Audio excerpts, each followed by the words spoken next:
This week's episode I'm talking all about communications, so signals platoon.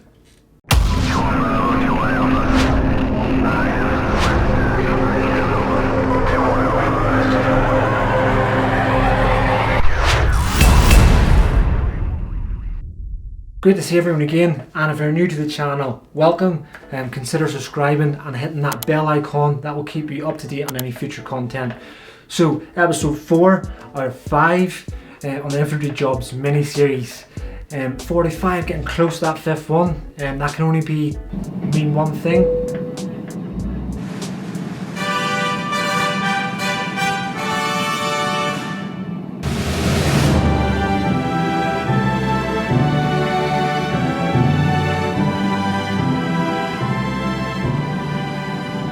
Yes, that is it. Almost time for that glorious RAF. Board me on plane and get me home. So 45 doesn't mean it's the end of the channel, it's just the end to this sort of small series. More stuff to come after the mini series itself. So let's get into this week's episode. Signals, so communications, signals platoon. Goes without saying, the whole military could not do its job without communications, so signals. I'd probably say outside the military too, any sort of major civilian organisation would crumble without the means of communications. So this is the sort of main building blocks, foundations within any regiment or organisation. I'm going to break it down then into a couple of stages. So one, we're going to do the sort of size of the platoon itself and what the structure might look like to you. Courses, so your military courses are going to make you excel for your military career. Civilian qualifications, so all the stuff that you can get out of doing these military qualifications specific to communication signals. Opportunities, so opportunities in the platoon, in the infantry, in the army, and opportunities maybe outside of the army by going down this route, and how to get into the actual platoon itself. So let's get amongst it. Size, so the size of the platoon. Size is similar to the rifle company platoon and pretty much most of the other platoons you might see in the sort of specialist side of things within infantry. Talking sort of gold standard 30 people, same as the other sort of specialist weapons where it's going to be very rank heavy, so a mature atmosphere. You need to be of a higher caliber as such to go into these sort of things. Being like I said, like the sort of size of it doesn't mean you're going to be working consistently all the time with a sort of 30 person platoon. This sort of platoon liquidates down and splits and sort of goes across the whole battalion. So and regiment or wherever you're coming from. Signals Corps do it as well, but they'll do it totally different to what we're sort of doing it. They'll obviously do similar to what our signals platoon are doing within a regiment, but on a bigger scale throughout the whole army. So our platoon then. Split down, you're going to be very rank heavy, rank sort of similar to the other sort of specialist weapons. You could potentially be working on your own, you could be working in a sort of battle buddy sort of pair, or as big as a group of 7 people. And that'll sort of, you probably see sort of sizes like that there in battalion headquarters and stuff, sort of given there, setting up their sort of comms. The other sort of small ones, teams, they'll filter out throughout your regiments. You're going to need to be mature because now you're in that sort of small team. You've got no one above you telling you what to do. You've got to be able to have that sort of high self-discipline, self-motivation to get all that sort of stuff done yourself because you're sort of effectively your own sort of boss. As such, you're going to have to be physically fit as well. You don't know what platoon you're going to get attached to. You could be attached to the reconnaissance platoon. You could be attached to JAV. You could be attached to all these sort of special weapons. You need to be the same level of fitness as they are, because you're going to be following them and doing what they're, not necessarily what they're doing, but very close to them because you are setting up their communications for them. And yeah, so that's the sort of size. Courses then, so cover military courses first. So there's a few. Your very first one, which is the first sort of in the series of courses, which is BRU, Basic Radio Users Course. Anyone can do this course, so it doesn't have to be specifically someone going down the signals route. Anyone throughout the regiment, a sort of private ranger level or your equivalent will do this course. And basically all it is sort of like a basic introduction into what the radio is in the basic radio, how to turn it on, how to turn it off, what's a battery, and don't lick it. And that's the sort of thing you're looking at doing. It is a box ticker. As soon as you come out of training, you do that and a few other little courses, not specific to signals, and that qualifies you for more pay, so to take you away from that sort of recruit trainee level 2 soldier to that level 3 full trained soldier. Next then is your iPro, which I believe is Infantry Platoon Radio Op. So same again, you're not completely sucked into the signals platoon. You do the course, and then it qualifies you to be your Platoon Signaler. So you think back to a rifle platoon, which we will cover in next week's episode, but you would be their signal operator. So you carry the sort of heavier radio, the bigger radio, which has a sort of, you can attach more stuff to it to get better comms, and you will be right in the back pocket of your platoon's officer, which is your platoon commander, which would be an officer. You would take radio messages in from higher officers and then pass it verbally to your platoon commander. Same going backwards. Platoon commander's doing the business. What he needs to do, he feeds it to you verbally, and then you feed it back to the higher officers as such. Also need to have a little bit about you. It's your first stepping stone, because sometimes you can interpret what the platoon commander is about to do before he needs to tell you, and then you can pass that on up, taking a lot of weight off his shoulders. So you're hoping the sort of senior guy or soldier to be that sort of take up that role within the platoon itself. So that's BRU and iPro. Both them courses are ran internally in your regiment. So your next course then is RS, so it's Regimental Signaler. Also, it's not completely sucking you down that route yet, but if you're wanting to go the signals route, this would definitely be a course to do to line you up ready to go down that route. It is your first external course in this sort of whole process, and it's 6 weeks long. You're looking at roughly being about Lance Corporal level before doing it. If you're infantry, you'll go away and do an NCO Carter first, and remembering that's your first promotion course, and that's everyone goes and does that. So it doesn't matter if you're a rifle company soldier, a sniper, reconnaissance guy, all these sort of things. Everyone will go and do this one NCO Carter. It's all the same thing, and you go away, branch back off, do your sort of special stuff. So RSM, Regimental Signaler, 6 weeks, go away. It's a more in-depth knowledge on signals, how to set up sort of CPs, so command posts, improvised masts. So you could be, say for instance you're with Recce Platoon and your charge is setting up, helping them set up their comms, getting their comms back to the regiment itself. Your equipment breaks, don't have that chain to resupply you a new antenna or whatnot because you're too far away. This is the sort of in-depth stuff to go into sort of improvised masts. So how you can sort of make masts with wires and flipping branches and whatnot and get comms to people. Cool. So next one then after that is RSDCs. So that will be your eligible for promotion to corporal. You can then be within the signals platoon with this course, but you'll also then predominantly be embedded with a rifle company. What this means then, so you'll be a corporal, but you'll be in charge of that whole rifle company's signals capability, all the signals equipment, in charge of setting up the command post for the OC, which is the head of a rifle company. He's a major, and doing all that sort of stuff. So you're effectively your own boss there, signals wise, and then you'll have potentially a Lance Corporal being your 2IC, so you're now in that two-man team, and he'll have done the RS course.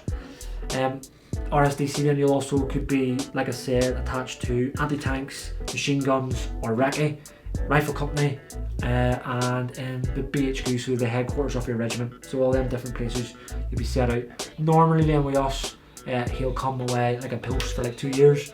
So I'm a company, so we'll have an RSDC come and he'll embed with us for his time until he's ready to move on his career as such. So you'll embed with the company rather than sticking in the signals platoon itself. Your next one after RSDC, so that's also external.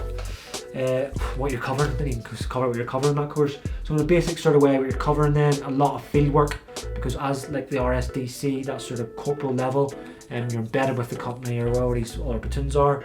So setting up everything in the field, and operations, and more advanced communication systems, and more in-depth problem solving in case any sort of stuff goes wrong and you need to solve it, and that sort of deal.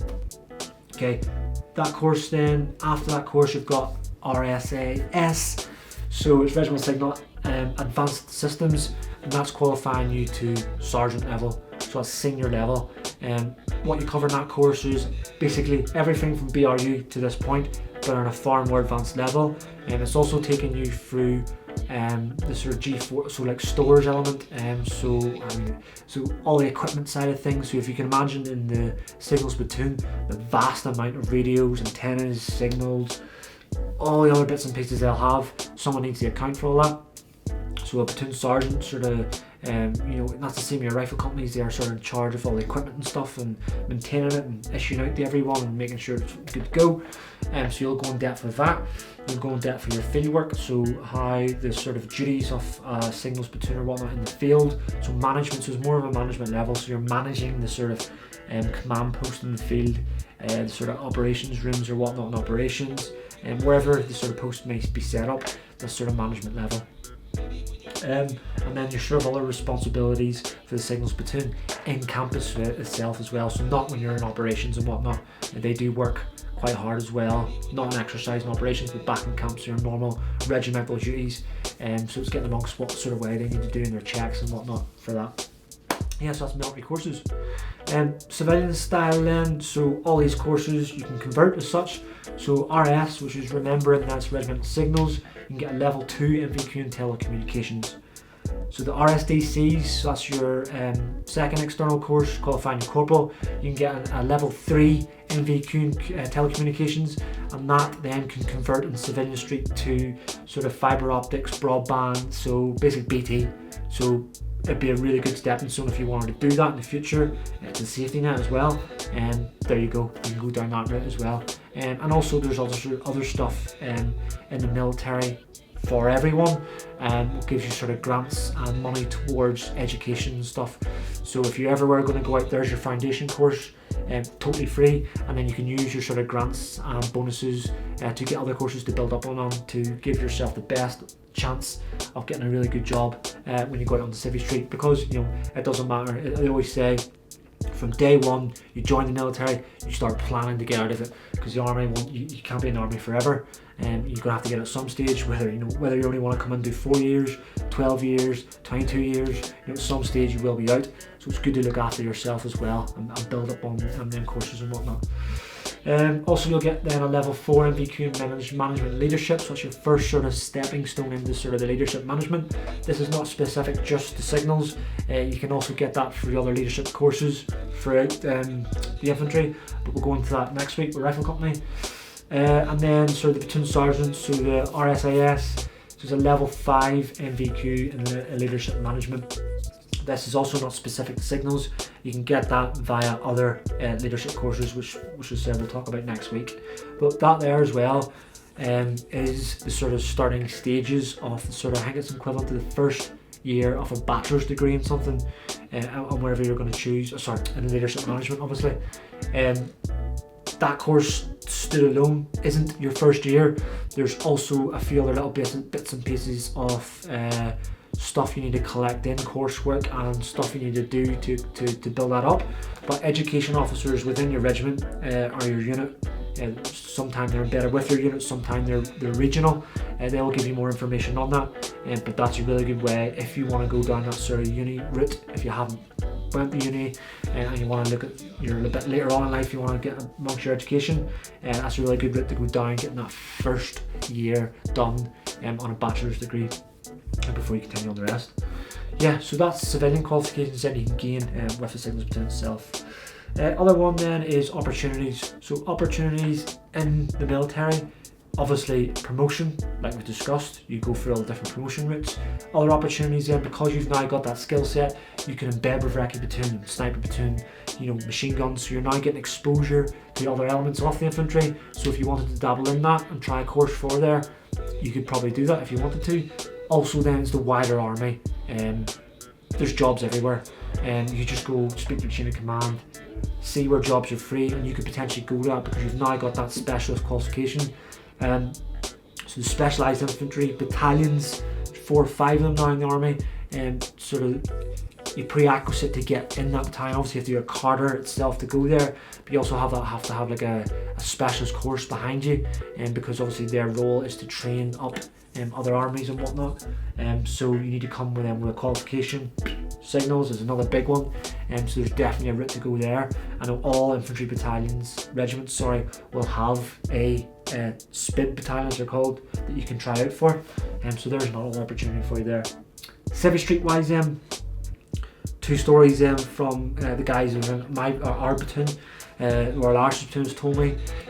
So one then is a really broad brush over his story. He got out, so he's done the RSDC level, so that's the corporal level, and he then after that got out and potentially put a few more courses on top of it, using all his bonuses and stuff. But then he basically got a job with Formula 1, so not a team, a specific team, with the actual Formula 1, setting up all their comms and communications and whatnot for Formula 1.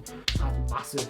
Obviously he's going to get a lot of travel there, and I'd say a lot of that. So if he's watching, give us a shout in the comments, let guys know how you got amongst that. Other one then is sort of ambulance, fire service, emergency services. Another guy, Ranger, ex-Ranger, got out RSDCs as well, and went out, and he's now doing working comms for the emergency services.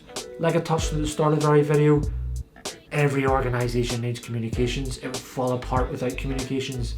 If anything, I'd probably say this role, so signals platoon, and the assault pioneers a couple of episodes back, probably the 2 main platoons where you're going to get a heavy amount of qualifications, where you can relate them into Civilian Street and go down a different route and avenue there whenever you eventually get out.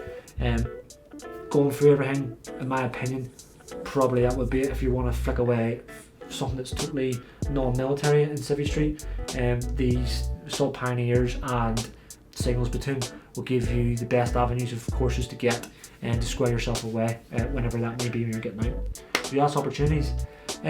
Last but not least then, so how do you get in? This is one of the special platoons then where you can't leave Catrick, so basic training, and go straight into the platoon. Infantry wise, if you're joining up the army and you've signals corps, obviously you're going to go down and do basic training, whether it be Harrogate, Purbright, Winchester, and then you'll go off to do your phase 2 wherever it is. I'm not too sure. If you've got a signals background, you're watching this, please drop it in the comment section below and let people know where phase 2 might be for them. Back to the infantry sort of regiment then, you can't come straight out of training. You'll jump into a rifle company and spend a year or 2, I said probably a year minimum, getting really on top of your own basic job, infantry soldiering, and then when the Carter period, so the courses period comes up, reference all these that we've covered in the series, you just put this down as your nomination, and then you'll go through that whole process of courses, which I'll just explain throughout the whole episode. Definitely, if you ever hear, you're going to have to do BRU anyway, so basic radio users. If you ever hear about iPro coming up and people are dropping off it and they're asking for volunteers, if this was a sort of route you're wanting to do, I'd 100% put my hand up, because it would stand you really well when it came to a Carter period, or later on you're wanting to put a request form in to transfer in. Excuse me. If you've got that course already behind you, you're halfway there and you're squared. So yes, that is it for Signals Platoon. Hope you got a lot of information out of that, and if it helped you out, give us a like. And yeah, that's sort of episode 4 out of 5. Obviously don't worry, coming up to 5, last episode next week. It is not the end of the channel, it's just a sort of short mini series to widen your sort of knowledge, if you have none, on the infantry, on that sort of help you make the choice. If you were going to go infantry and some, like a recruiter somewhere who sort of said, nah, you don't want to do that there, they're thick as, and you're going to get nothing out of it. This is just a sort of small series to show you all the different sort of ways you can go. We can get more qualifications out than what some people might tell you, and a load of other interesting stuff like sort of reconnaissance and sniping, flipping javelin, machine guns, all that sort of stuff, like, which they may not be telling you about. Also then, if if you don't aware, the sort of Facebook and Instagram page has all the sort of still photographs of all the guys in action and stuff. Try to put it on there. Also then, if you have questions and you don't want to leave it in the comment section of here, go across there and I'll get engaged with you directly, so privately, and that's anything. So questions on all sort of content on the channel, anything to do with the military, get amongst it, or any questions at all, just want to strike a conversation, let's get amongst it. If I don't know the answer, I'll find out for you, because obviously I've spent 13 years in the infantry, and I will have worked with other sort of units who are non-infantry, so I'll have a sort of a good base standard of knowledge there, but any sort of in-depth stuff I'll need to find out for you. Cool, and that's it. Next week then, episode 5 is going to be the rifle company.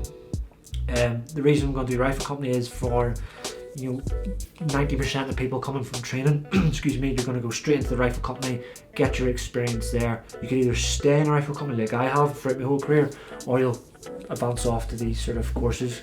Quite a lot of guys in the rifle company have also went away, done these courses and come back into the rifle company. But next week I'll cover your promotion routes within a rifle company and just what it's all about living wise, because it is not like training whatsoever. Totally different. There's a lot of funky characters within a rifle company. We've got a lot of interesting stuff coming up in the next couple of months specific to my sort of company. I'll go a little bit in detail next week on sort of that sort of stuff, just to show you how life can be good outside training in that rifle company itself. So yes, that is us for episode 4. Thanks for watching, I appreciate it. It's helping the channel out a lot.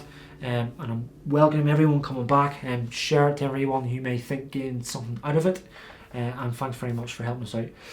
So that is this, and I will see you again next week.